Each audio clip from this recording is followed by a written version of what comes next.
Allah Cəllə və Alanın həyat sifəti onun zatına məxsus əzəli bir sifətdir. Bu sifət elm və qüdrət sifətlərinin mövcud olmasını tələb edir.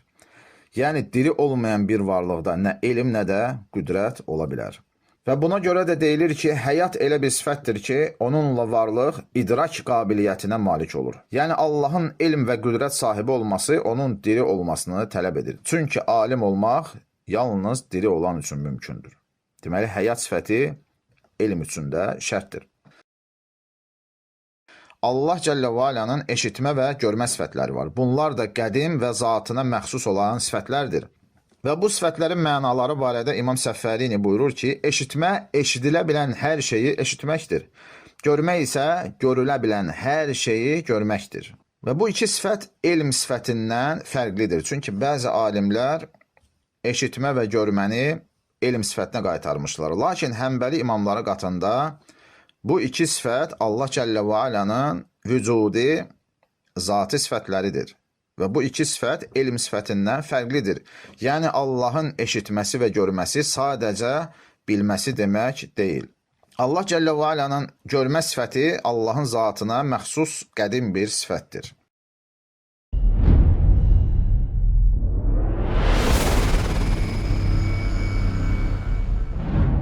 Bismillahirrahmanirrahim. Elhamdülillahi Rabbil alemin. Vel-aqibatu lil-muttaqin. ولا عدوان إلا على الظالمين وصلى الله وسلم على نبينا محمد وعلى آله وصحبه ومن تبعهم بإحسان إلى يوم الدين أما بعد. İmam Abdülbaqi Məvahibinin rahimehullahu teala El-Ayn vel-Əsər fi Aqaidi Əhlil Əsər adlı etiqadi mətni oxumağa davam edirik. Və keçən dərslərimizdə Allah Cəllə və Alanın üç zati sifəti barəsində oxuduq. Bunlar elm, qüdrət və iradədir. Və bu sifətlərin əqli əhkamlarla bağlılığı barəsində qısa şəkildə danışdıq və məsələyə izahlar gətirdik. Və daha sonra müəllif rahimehullahu teala Allah Cəllə və Alanın həyat sifəti barəsində danışmağa keçirir. Və buyurur ki, وَبِأَنَّهُ تَعَالَى حَيٌّ بِحَيَاتٍ وَاحِدَةٍ وُجُودِيَّةٍ قَدِيمَةٍ ذَاتِيَّةٍ بَاقِيَةٍ. Allah Cəllə və Ala bir olan vücudi, qədim, zati və baqi olan həyat ilə diridir. Allah Cəllə və Ala bir həyat ilə diridir və onun həyatı sübuti yaxud da ki, vücudi sifətlərdəndir. Allah Cəllə və Alanın zatında qaim olan sifətdir.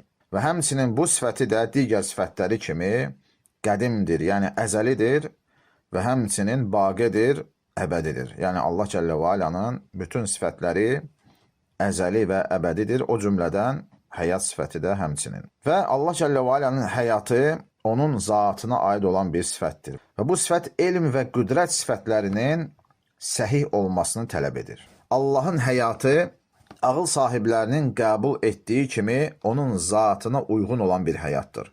Və bu həyat məxluqatın həyatına bənzəməz, onların həyatı kimi deyil. Çünki məxluqatın həyatı bədənin və təbiətin müəyyən tarazlığına bağlıdır. Uca Allah bu şeylərdən münezzəhdir. Və şübhə yoxdur ki, qəti sübutlarla sabitdir ki, Allah Cəllə və Ala həqiqi faildir və aləmi o yaratmışdır. Fail olmaq üçün isə həyat sifəti şərtdir. Əgər həyat olmasa, bir varlığın fail olması, iş görməsi mümkün olmaz. Və bu açıq şəkildə göstərir ki, Allahın əl-hayy, yəni diri olması zəruridir. Həmçinin məlumdur ki, Allah elm və iradə sifətləri ilə vəsf olunur. Bu sifətlər yalnız diri olan bir varlıqda mövcud ola bilər. Yəni, diri olmayan bir kimsənin elm və iradə sifətləri ilə vəsf oluna bilməz. Və Quranda bu barədə çoxlu dəlillər var. Allah Cəllə və Alə Quran-ı Kərimdə buyurur, Allahu la ilahə illə huvəl hayyul qayyum. Allah ondan başqa heç bir ilah yoxdur. O diridir və qayyumdur. Yəni, hər şeyi idarə edəndir. Başqa bir ayətdə buyurur, Huvəl hayyu la ilahə illəhu. O diridir, ondan başqa ilah yoxdur. Nəql olunur ki, İmam Əhməd rahimehullahu teala belə buyurmuşdu. Səbətə ennəlləhə teala qadirun hayyun alim. Allahın diri, qüdrətli və alim olması sabit olmuşdur. Və sonra bu ayəti oxudu. Huvel hayyu la ilahe illahu. O diridir, ondan başqa heç bir ilah yoxdur. Həmçinin İmam Səffərini rahimehullahu teala Ləvamiul Envaril Behiyyə kitabında həyat sifəti barədə danışarkən buyurur ki, Allah Cəllə və Alanın həyat sifəti onun zatına məxsus əzəli bir sifətdir. Bu sifət elm və qüdrət sifətlərinin mövcud olmasını tələb edir. Yəni, diri olmayan bir varlıqda nə elm, nə də qüdrət ola bilər. Və buna görə də deyilir ki, həyat elə bir sifətdir ki, onunla varlıq idrak qabiliyyətinə malik olur. Yəni, Allahın elm və qüdrət sahibi olması onun diri olmasını tələb edir. Çünki alim olmaq yalnız diri olan üçün mümkündür. Deməli, həyat sifəti elm üçün də şərtdir. Və daha sonra müəllif rahiməhullah Allah Cəllə və Alanın əs-səm'u vəl-basar sifətləri barədə danışmağa keçir və buyurur ki, وَبِأَنَّهُ تَعَالَى سَمِيعٌ بَصِيرٌ بِسَمْعٍ وَبَصَرٍ قَدِيمَيْنِ ذَاتِيَّيْنِ وُجُودِيَّيْنِ مُتَعَلِّقَيْنِ بِكُلِّ مَسْمُوعٍ وَمُبْصَرٍ Allah Cəllə və Alə qədim zatı, vücudu və hər bir eşidilən və görülən şeylərlə təalluq edən eşitmə və görmə sifəti ilə eşidən və görəndir. Və müəllif rahiməhullahu teala Allah Cəllə və Alanın eşitmə və görmə sifətləri barədə danışmağa keçir. İmam Səffərini rahiməhullahu teala buyurur ki, Allah Cəllə və Alanın eşitmə və görmə sifətləri var. Bunlar da qədim və zatına məxsus olan sifətlərdir. Və bu sifətlərin mənaları barədə İmam Səffərini buyurur ki, eşitmə eşidilə bilən hər şeyi eşitməkdir. Görmək isə görülə bilən hər şeyi görməkdir. Və bu iki sifət elm sifətindən fərqlidir. Çünki bəzi alimlər eşitmə və görməni elm sifətinə qaytarmışlar. Lakin həmbəli imamları qatında bu iki sifət Allah Cəllə və Alanın vücudi, zati sifətləridir. Və bu iki sifət elm sifətindən fərqlidir. Yəni Allahın eşitməsi və görməsi sadəcə bilməsi demək deyil. Allah Cəllə və Alanın görmə sifəti Allahın zatına məxsus qədim bir sifətdir. Və müəllifin rahiməhullah qeyd etdiyi bu iki sifət eşitmə və görmə, eşidilən və görülən hər bir şeylə təalluq edir. Və Allah Cəllə və Alanın görmə sifəti Allahın zatına məxsus qədim bir sifətdir. Allah bununla bütün görünənləri idrak edir. Lakin bu idrak etmə bizimki kimi deyil. Yəni, nə xəyal etmə, nə təsəvvür, nə də hissi orqanlar vasitəsilə baş vermir. Çünki bu şeylər məxluqata xas olan xüsusiyyətlərdir. Və Quran-ı Kərimdə bu iki sifət haqqında bir çox ayətlər gəlmişdir. Misal üçün Allah Cəllə və Alə buyurur, Leysə kəmislihi şey və huvəs-səmi'ul basir. Onun bənzəri heç bir şey yoxdur, o eşidəndir, görəndir. Və yaxud da ki Allah Cəllə və Alə buyurur, İnnəni ma'kumə əsmə'u və əra. Mən sizinlə birlikdəyəm, eşidirəm və görürəm. Və yaxud Allah Cəllə və Alə Quran-ı Kərimin digər bir ayətində buyurur ki, Ələm ya'ləm bi ennəllâhə yara, məgər o bilmir ki, Allah görür.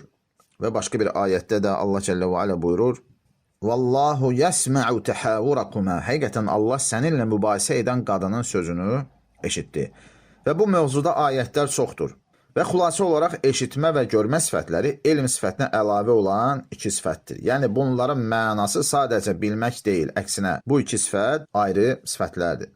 Və İmam Əhmədin rəvayət etdiyi bir hədisdə Ayşə radiyallahu teala anhə belə buyurur. Həmd olsun o Allaha ki, onun eşitməsi bütün səsləri əhatə edir. Və bu sözün səbəbi də budur ki, bir qadın Peyğəmbərimizin sallallahu aleyhi və səlləm yanına gəlib ərindən şikayət edirdi.